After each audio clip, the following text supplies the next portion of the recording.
내가 이 제일 하나님을 믿은 다음에 성화, 계명도 지키고 제의도 지키고 살아가다가 이 성화를 한 개라도 실패하면 그러면 나의 구원이 이거는 괜찮으니까 내 구원이 무효가 된다는 거예요. 이거 아시겠어요? 바울이 깜짝 놀라 절대 그럴 리가 없다.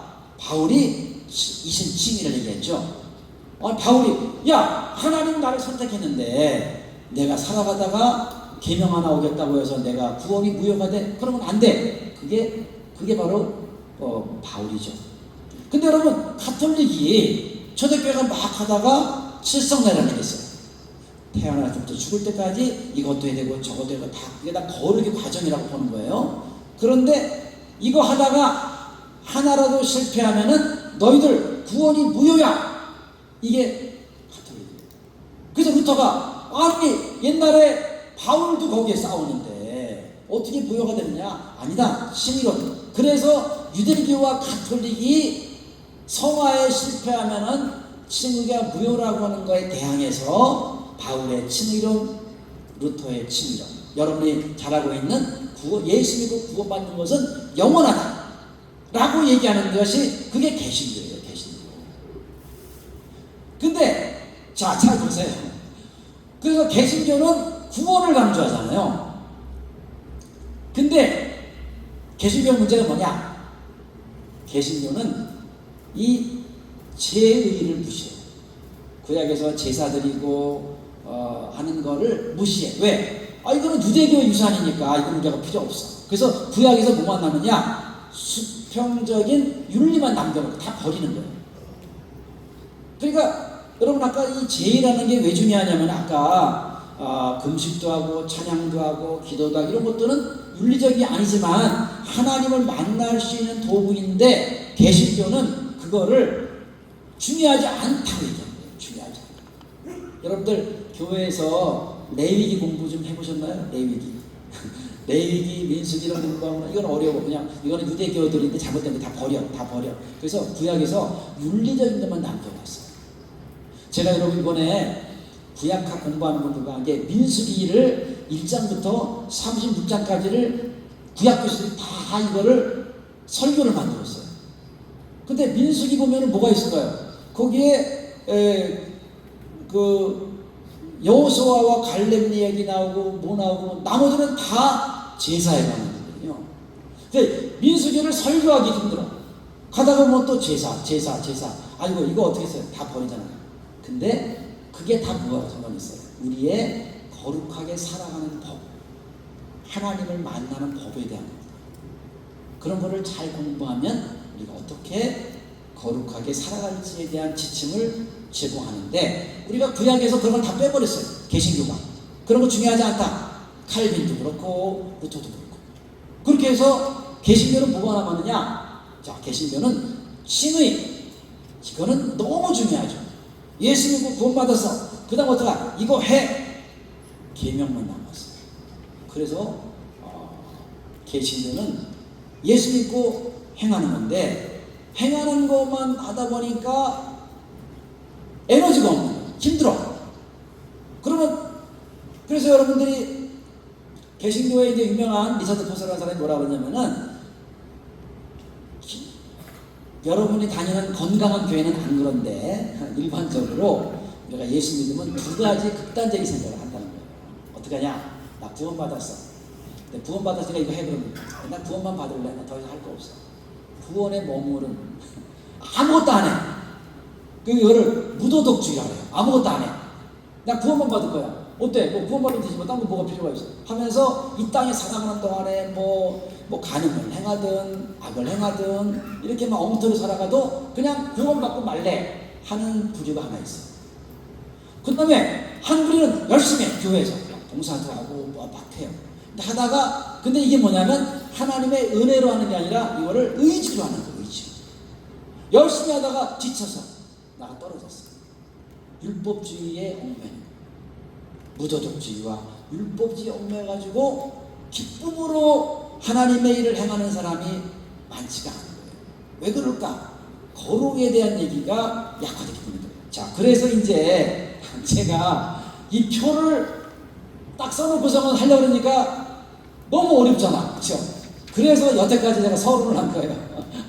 이 표를 한번 잘 들어보세요. 좀 어렵죠? 여기 지금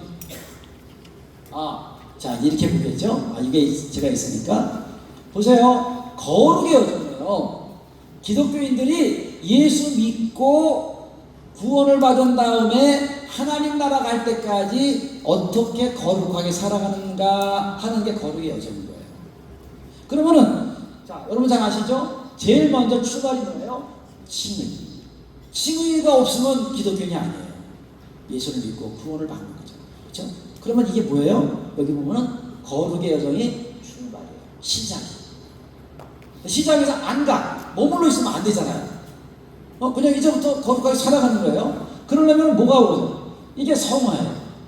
이게 또 성화가 거룩이에요. 근데 그동안의 성화는 뭐냐면 사람에게서 오는 거룩만 강조하는 거예요. 사람에게서 오는 거룩이 제의가 있고 계명은 제의는 뭐냐? 제의는 우리가 크게 두 가지예요. 죄를 멀리하고 하나님을 가까이 하는 것이 제의예요. 응? 예수의 피로 죄를 우리가 깨끗하게 받고 죄 안 지려고 노력하고 그리고 하나님을 가까이 하기 위해서 찬양을 하고 금식을 하고 기도를 하고 그러니까 이 죄의 목표는 뭐예요? 죄를 멀리하는 거. 하나는 죄를 멀리하는 거고 또 하나는 하나님을 가까이. 여기 뭐라고 나왔어요? 여기 뭐라고 그랬어요? 찬양과 금식과 기도 이렇게 하는 거예요. 그리고 또 하나는 계명. 이웃을 향한 선행과 또 이 땅의 공공선이라는 게 있어요. 근데 오늘날에 우리가 성화 그러면 뭘 얘기하느냐? 이것만 얘기해요. 두 개. 이것만 두 개 얘기하는데 또 개신교는 그러니까 가톨릭이나 유대교는 이거 하라고 그래놓고 이거 실수하면은 너 구원 못 받아. 또 이렇게 나오는 거. 개신교는 이거는 유대교 위산이니까 하지 마라. 그래서 가톨릭은 유대교 율법주의를 하고 개신교는 계명만 나오고 이런 거예요. 그 다음에 이게 없어. 이게 하나님의 임재에 대한 인식이 없는 거예요. 내가 찬양하고 기도하면 하나님이 저절로 나타낸다고 생각하는데 자, 문제는 뭐냐면 그래요. 나타나시겠죠? 근데 유대교 율법주의 찬양하고 기도하고 끝. 하나님의 임재에 대한 인식, 두렵고 떨림으로 그분을 기다리고 하나님 내려오세요. 우리와 함께 하세요. 도와주세요. 그분을 강력해서 마침내 하나님의 임재, 하나님에게서 오는 거룩을 내가 경험하고 기다리고 기뻐하고 그게 나를 충만하게 하는 거기까지 돼야만 되는데 이건 내 마음대로 안 되는 거잖아. 기다리는 거예요. 기다리는 거. 자, 여러분이 앞으로 성화라고 할 때에 제의 플러스 계명 사람이 하는 거룩행위에 머물지 말고 그러면서 어떻게 해요? 하나님 오늘 여기에 내려와 주세요. 하나님을 기다리는 거. 이게 어려워요. 이게 어렵죠. 자, 근데 요게 있는 거예요. 그러니까 우리는 자, 그럼 거룩의 여정이 뭐예요? 그러면 예수 믿고 구원을 받았고 그리고 하나님이 우리 가운데 임재하기를 기다리면서 우리가 죄를 멀리하고 하나님을 가까이 하고 일상에서 흠없이 살아가는 거예요. 간단해요. 다 아는 거죠? 다 아는 건데 제가 왜 이걸 새롭게 깨달았느냐? 저는 공부를 많이 했잖아요. 신학자잖아요. 근데 학교에 제가 배운 적이 없어요. 이거 배운 적이 없어요. 교회에서도 이런 걸 얘기를 안 해. 그래서 찬양하고 금식하면 하나님 만난다 그러는데 안 만나지는 거예요. 안 만나죠. 열심히 했는데 아무리 해도 안 되고 그래서 맨날 그랬어요. 그래서 그러는데 그래서 이제 이 얘기는 여기서부터가 이제 제의가 돼요. 오늘 여기 여러분 그 책에 보면 제의가 나오는 거거든요. 그 제가 하나님 만나려고 너무나 노력해요. 여러분 하나님 만나시는 줄 알아요? 돈 많다고 만나시는 게 아니에요. 공부했다고? 여러분 제가 서울대 나왔지만 서울대 나온 사람들이 목회를 제일 못해. 왜냐하면 이런 이론적인 걸 잘 아는데 하나님이 느껴지지 않으니까 그러니까 자꾸 어떻게 해요? 자꾸 이런 이쪽만 가고 이거를 받아들이지 않아. 그 멀어. 자꾸 하나님이 원하는 대로 안 하고 자기 생각대로 하게 돼. 그 점점 멀어지는 거죠. 그래서 제가 이제 어렸을 때, 요거는 이제 조금 이따가 제 얘기가 나오지만, 이 얘기가 이제 앞으로 계속 할 얘기인데, 제가, 하나님의 인재라는 것을 여러분 잘 기억을 하셔야 돼요. 저는 이 경험을 하나님이 저에게 온전히 경험을 하게 해주셨는데, 저희들이 이제 경기도 평택의 고향인데요. 초등학교, 우리는 어머니가 너무 가난하게 살아가지고 평택에 살고 있다가 어머니의 고향이 어디냐면은 옥천군 이원면 지탈이에요. 저기 충청도에. 그래가지고 태어나자마자 저를 거기다가 가서 5년, 6년간 거기다가 갖다 놨어요. 그리고 방학만 되면 저를 거기다 갖다 놔. 돌보지를 못하니까. 그래서 갔는데, 근데 이제 초등학교 2학년 됐을 때 또 여름방학 때 제가 이제 거기를 갔어요. 처음이죠. 교회를 나간 적이 없어요. 우리는 무당 굿하고 막 이런 집안이거든요. 그래서 거기서 있는데, 서울에서 선생님하고 여선생님하고 남자 두 분이 오셨어요. 여름 성경학교를 한답니다. 시골이 얼마나 재미없는지 지루하잖아요. 그런 거 보니까 동네방에 다 모여가지고 이제 월요일부터 토요일까지 새벽 기도부터 별걸 다 했어요. 다 모여가지고 해서 뭐가 있나 보다. 그래서 이제 저는 새벽에 아침에 일찍 일어나가지고 새벽에 동네 형하고 같이 가다가 옆에 참외가 옛날에 서리를 많이 하던 데잖아요.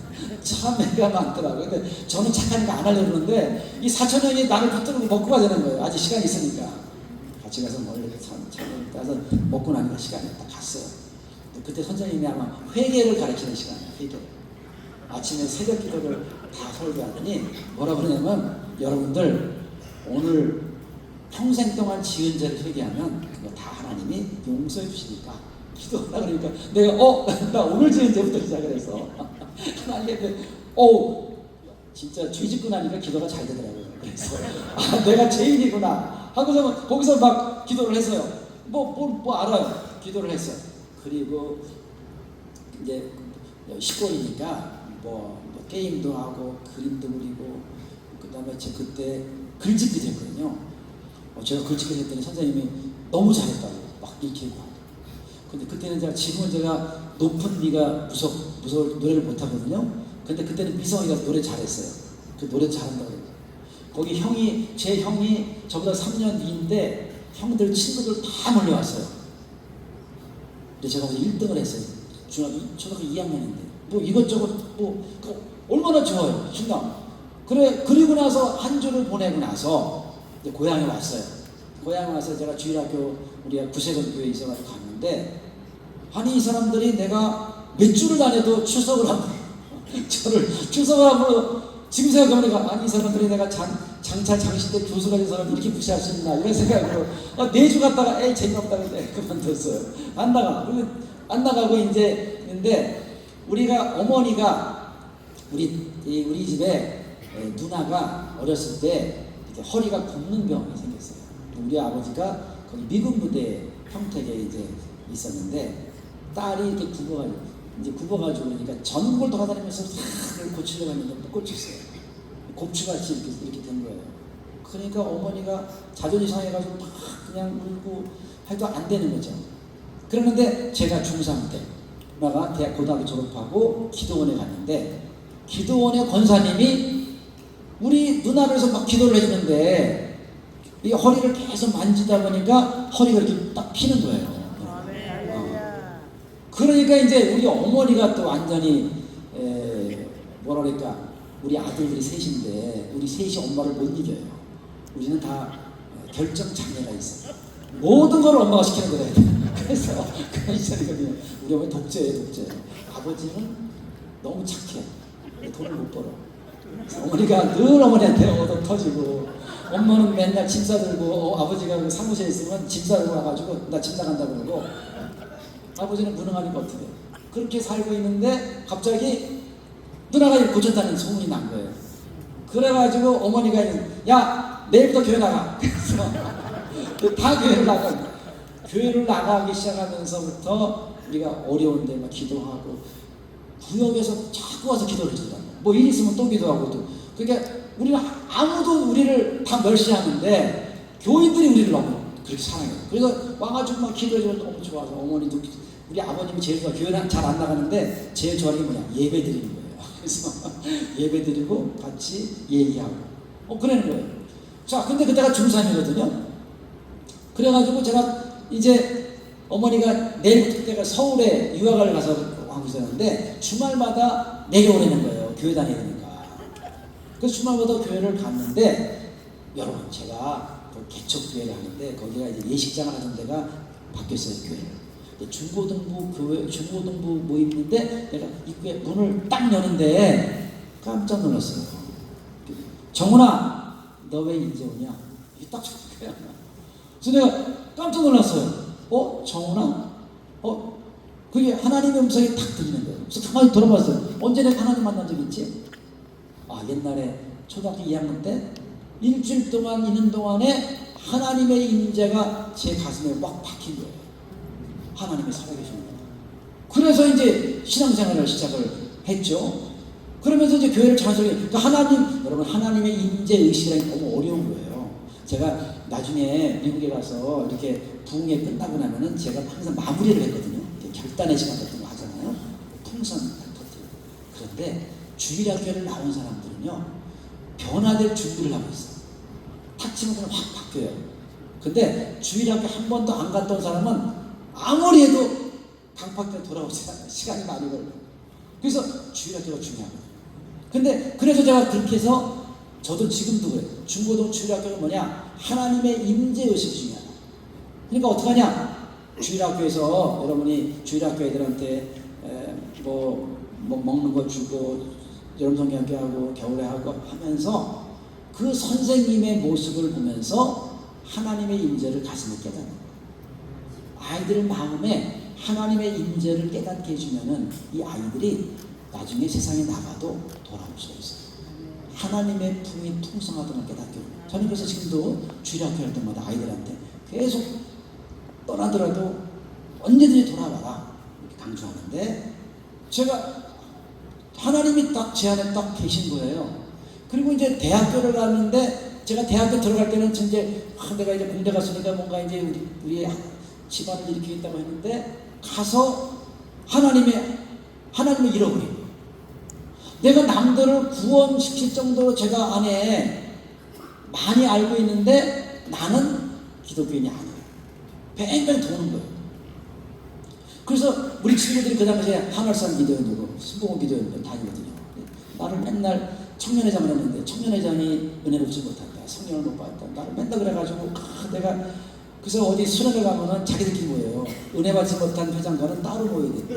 그래가지고 나는 말씀만 얘기해요. 이 사람은 말씀을 논리적으로만 얘기해서 안 된다는 거예요. 그거 얼마나 절망스러워요. 그래가지고 그렇게 막 수련회 가서 막 서로 막 싸우고 막 그랬는데 하나님이 그 마지막 둘째 날 기도하는 가운데 제가 지난주에 장신대 채플에서 이 설교를 했어요. 그때 뭐냐면 당신이 이 세상에 존재하면 얼마나 기쁨이 되는지 그거를 제가 깨달았어요. 제가 울면서 하나님 내가 공부를 열심히 하고 노력을 해도 사랑이 느껴지지 않습니다. 하나님 살아계신 맞아요. 아무리 외쳐 응답이 없는데 밤에 친구들이 막 저를 기도해 주는데 갑자기 내가 너를 사랑한다. 있는 그대로. 지난주 수요일 날 제가 장신대 채플에서 한 설교 여러분 유튜브 보면 나오는데 그래서 그때 하나님이 나를 사랑한다는 걸 처음 깨달았어요. 더도 말고 생각해보니까 맨날 공부 잘해야 되고 뭐 잘해야 되고 맨날 이런 것만 강조하니까 그런 거 안 하면 나는 사랑 못 받는 생각했거든요. 있는 그대로 사랑한다. 그러니까 그것 때문에 제가 펑펑 울면서 하나님 만났어요. 그리고 이제 구원을 받았죠. 그래서 왜 살아가야 되는지 알게 됐어요.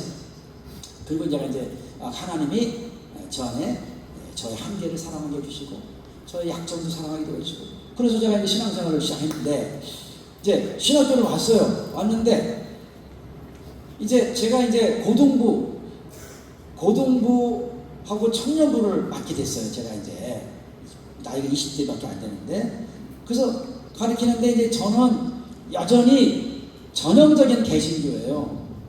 그래서 설교도 교육적으로 하고 뭐 뜨겁고 이런 거는 안 좋은 거야. 그래서 그렇게만 하고 뭐 교육적인 거 프로그램 돌리고 막 이렇게 해서 제가 전도사를 잘했거든요.